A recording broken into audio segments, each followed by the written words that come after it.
Halo semuanya, perkenalkan nama aku Sirindawati, mahasiswa Fakultas Ekonomi dan Bisnis, program studi manajemen. Pada kesempatan kali ini, aku tuh membahas tentang diksi secara keseluruhan bersama teman-temanku, Kanaya Sagita Anyuani Dioh. Jadi kita langsung masuk ke materi aja ya. Sebenarnya diksi itu apa sih? Diksi itu adalah pemilihan kata atau gaya seorang penulis dalam menyampaikan gagasan atau idenya. Jadi, diksi itu adalah pemilihan kata-kata yang akan ia tuangkan pada tulisannya. Nah, seorang penulis yang berhasil itu seorang penulis yang dikatakan dapat memilih kata-kata yang berbeda dari penulis lainnya.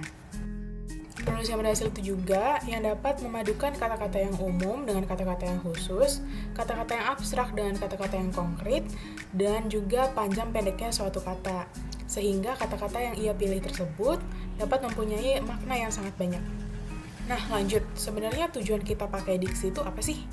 Nah, tujuan kita pakai diksi itu karena kan setiap kita mau membuat suatu karya sastra, kita tuh perlu dong mau gabungkan beberapa aspek-aspek. Nah, termasuk deh diksi itu kita gabungkan dalam tulisan kita. Sebenarnya tujuannya apa? Supaya apa yang kita sampaikan kepada pembaca maupun pendengar itu terlihat jelas.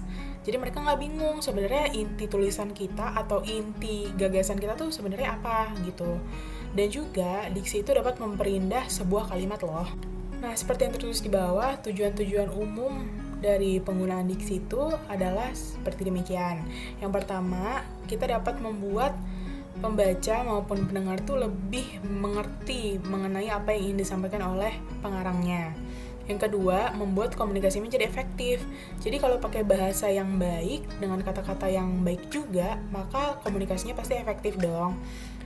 Yang ketiga adalah melambangkan ekspresi yang ada di dalam gagasan itu secara verbal, mau tertulis maupun juga lisan gitu. Dan yang terakhir adalah membentuk ekspresi atau gagasan yang tepat sehingga para pendengar atau pembaca tuh lebih nyaman gitu loh, lebih senang. Nah, kita masuk ke hal-hal apa sih yang harus diperhatikan dalam pemilihan diksi. Yang pertama itu adalah ketepatan. Jadi, sebenarnya kata-kata yang kita pakai itu tepat nggak sih mewakilkan apa yang ingin kita bicarakan gitu ke orang tersebut. Kata-kata yang kita pilih itu mampu nggak sih menjelaskan apa yang ingin kita katakan gitu loh kepada orang lawan bicara kita ataupun lewat tulisan kita. Apakah itu sebenarnya tepat bisa kita pakai dan apakah kata itu punya makna gitu. Dan yang kedua adalah sesuai nggak sih kata itu dengan topik yang kita sedang bicarakan gitu loh. Kayak misalnya di dalam suatu situasi, misalnya sedang ada webinar bersama misalnya orang-orang penting. Tentunya pasti nggak sama dong cara ngobrol kita dengan orang-orang tersebut dengan cara ngobrol kita dengan teman-teman kita. Pastinya beda dong. Nah, disitulah pemilihan diksi itu digunakan. Kita harus memilih kata-kata yang sesuai untuk kita bicarakan kepada lawan webinar kita. Tentunya tidak sama dengan kata-kata yang kita pilih saat kita bercanda gurau dengan teman-teman kita.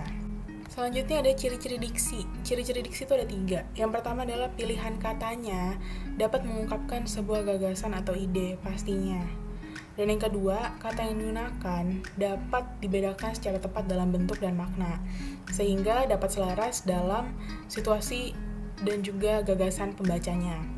Dan yang ketiga, penggunaan kata yang dimiliki masyarakat dapat memberdayakan kekayaan bahasa, sehingga menjadi kata yang jelas dan tepat. Lanjutnya kita ada fungsi diksi. Diksi itu mempunyai beberapa fungsi. Di antaranya yang pertama adalah membantu para pembaca atau audiens menjadi lebih memahami apa yang ingin pembicara katakan. Yang kedua, menjadi simbol ekspresi dalam sebuah ide.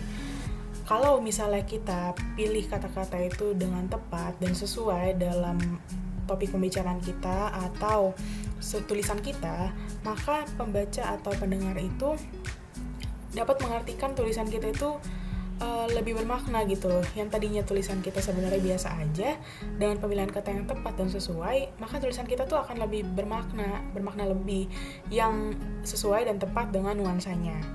Yang ketiga adalah membentuk ekspresi ataupun gagasan yang tepat sehingga dapat menyenangkan pembaca atau pendengar.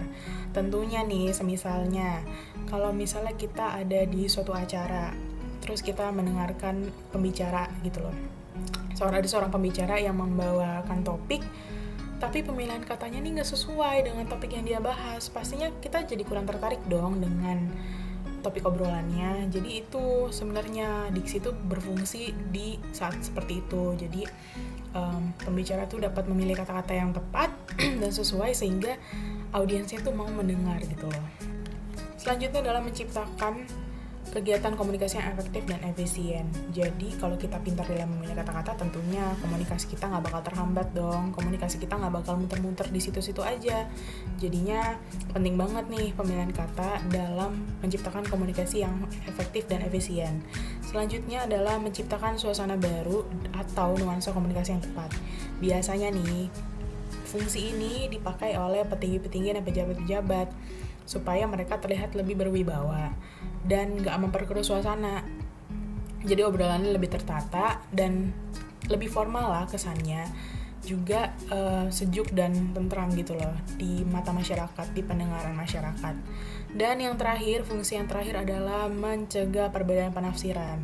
Jadi kalau kita gak pinter-pinter pilih kata-kata, pastinya kalau misalnya kita salah berucap kata nih, itu bakal menimbulkan suatu masalah.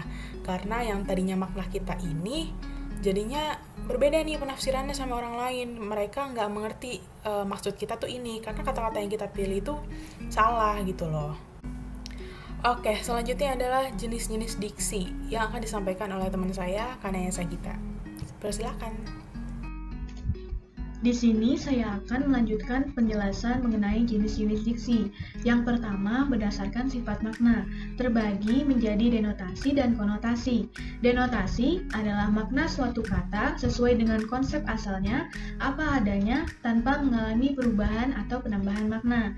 Makna denotasi disebut juga dengan makna lugas. Contohnya, Pak Andi baru saja membeli meja hijau untuk ruang tamunya. Arti kata meja hijau pada kalimat di atas adalah meja yang berwarna hijau. Kemudian, pada contoh selanjutnya, tangan kanan Budi terkilir saat bermain voli. Arti kata tangan kanan adalah tangan sebelah kanan. Kemudian ada konotasi. Konotasi adalah makna suatu kata berdasarkan perasaan atau pemikiran seseorang. Makna konotasi dapat dianggap sebagai makna denotasi yang mengalami penambahan makna. Penambahan tersebut dapat berupa pengulasan atau perbandingan dengan benda atau hal lainnya. Oleh karena itu, makna konotasi disebut pula sebagai makna kias atau makna konseptual, sebuah kata yang mengandung makna konotasi jika kata-kata itu mengandung nilai-nilai emosi tertentu. Dalam berbahasa, orang tidak hanya mengungkap gagasan, pendapat, atau isi pikiran, tetapi juga mengungkapkan emosi-emosi tertentu.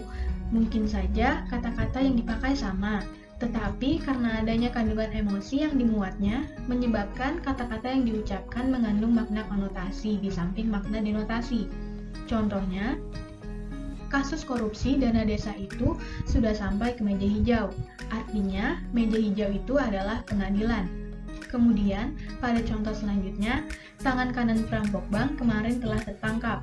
Artinya, tangan kanan tersebut adalah orang yang dipercaya atau pembantu utama. Kemudian yang kedua ada nilai rasa, terbagi menjadi ameliorasi dan peorasi. Ameliorasi adalah perubahan yang mengacu pada peningkatan makna kata. Makna baru hasil peningkatan itu dianggap lebih tinggi nilainya daripada makna sebelumnya. Contohnya, kata istri nilai rasanya lebih tinggi daripada bini. Kata suami nilai rasanya lebih tinggi daripada laki. Kata melahirkan nilai rasanya lebih tinggi daripada beranak. Kemudian ada peorasi. Peorasi adalah perubahan makna kata menjadi lebih rendah daripada makna sebelumnya. Contohnya, mampus dirasakan lebih kasar daripada meninggal. Gelandangan dirasakan lebih kasar daripada tunawisma. Buruh dirasakan lebih kasar daripada karyawan. Kemudian yang ketiga ada perubahan makna, terbagi menjadi makna meluas dan makna menyempit. Makna meluas merupakan perubahan makna yang pemakaiannya lebih luas, dari yang lebih khusus ke yang lebih umum. Kata yang meluas ini bergantung pada pemakaiannya dalam kalimat, misalnya kata berlayar. Makna asalnya yaitu mengarungi lautan dengan kapal layar. Sekarang, mengarungi lautan bukan hanya dengan kapal layar, tetapi dapat menggunakan kapal tenaga mesin atau nuklir. Atau contoh lainnya pada kata petani. Dulu kata petani ditujukan pada orang yang bercocok tanam padi. Sekarang kata petani digunakan untuk orang yang pekerjaannya bercocok tanam berbagai jenis tanaman. Kemudian makna menyempit. Penyempitan makna terjadi apabila sebuah kata yang pada mulanya memiliki makna yang luas, kemudian terbatas hanya menjadi sebuah makna. Misalnya, pada kata skripsi. Kata tersebut ditujukan untuk semua tulisan tangan. Sekarang maknanya hanya tulisan, mahasiswa yang disusun untuk memperoleh gelar. Atau contoh lainnya pada kata pesawat. Kata ini ditujukan untuk semua alat yang mempermudah pekerjaan manusia. Sekarang maknanya hanya untuk kapal terbang. Kemudian yang keempat, berdasarkan relasi makna, terbagi menjadi sinonim, antonim, homofon, homonim, homograf, hipernim, hiponim, dan polisemi. Yang pertama ada sinonim. Sinonim adalah ungkapan yang bermakna sama atau kurang lebih sama dengan ungkapan yang lain. Hubungan kesinoniman bersifat timbal balik. Contohnya, ayah memohon tolong kepada Andi. Contoh kalimat di atas merupakan contoh yang salah, karena kata memohon itu tidak tepat pemakaiannya. Maka, kata yang tepat adalah memohon diganti menjadi meminta. Dan kalimatnya, ayah meminta tolong kepada Andi. Kemudian ada antonim. Antonim adalah ungkapan yang mempunyai makna bertentangan atau kebalikan dari kata atau ungkapan lain. Seperti halnya hubungan sinonim yang bersifat timbal balik, hubungan makna antonim juga merupakan hubungan makna dua arah.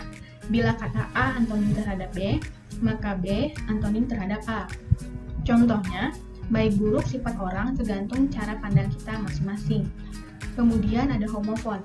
Homofon adalah kata yang memiliki ejaan dan makna yang berbeda, namun lafalnya sama.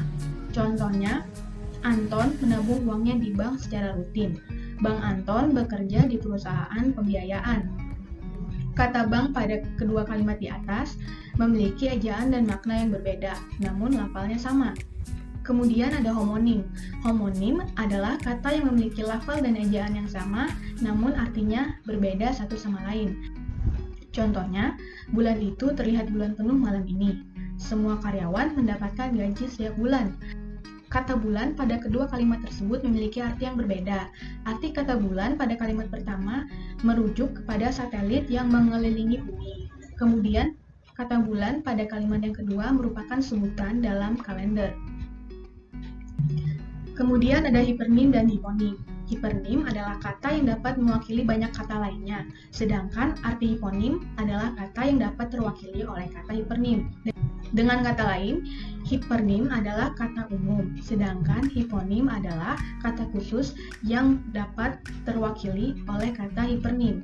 Contohnya, di kebun binatang itu terdapat banyak binatang liar, misalnya gajah, singa, buaya, rusa, kuda, dan lain-lain.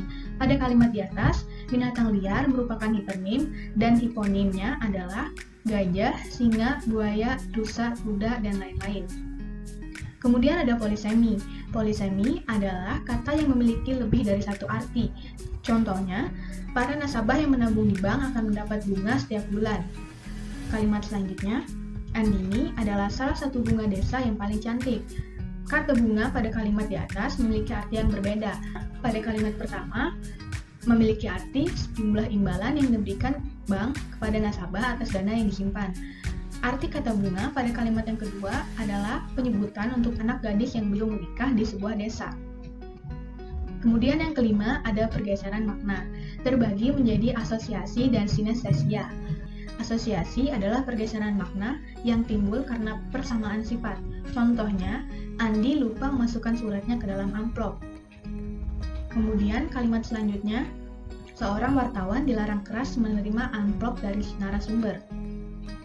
Yang artinya pada kalimat pertama, amplop secara harafiahnya adalah pembungkus surat. Kemudian pada kalimat yang kedua, arti kata amplop adalah seubokan atau uang suap. Sinestesia adalah pergeseran makna kata yang muncul karena pertukaran tanggapan antara kedua indera yang berlainan. Contohnya, kata-katanya sangat pedas. Ini terjadi pertukaran antara indera pendengaran dan pengecap. Kalimat selanjutnya, cara dia berbicara sangat kasar. Pada kalimat ini terjadi pertukaran antara indera pendengaran dan peraba. Demikian penjelasan kami mengenai diksi. Semoga apa yang kami sampaikan dapat bermanfaat untuk kehidupan kita. Apabila ada kesalahan, kami mohon maaf. Atas perhatiannya, kami ucapkan terima kasih.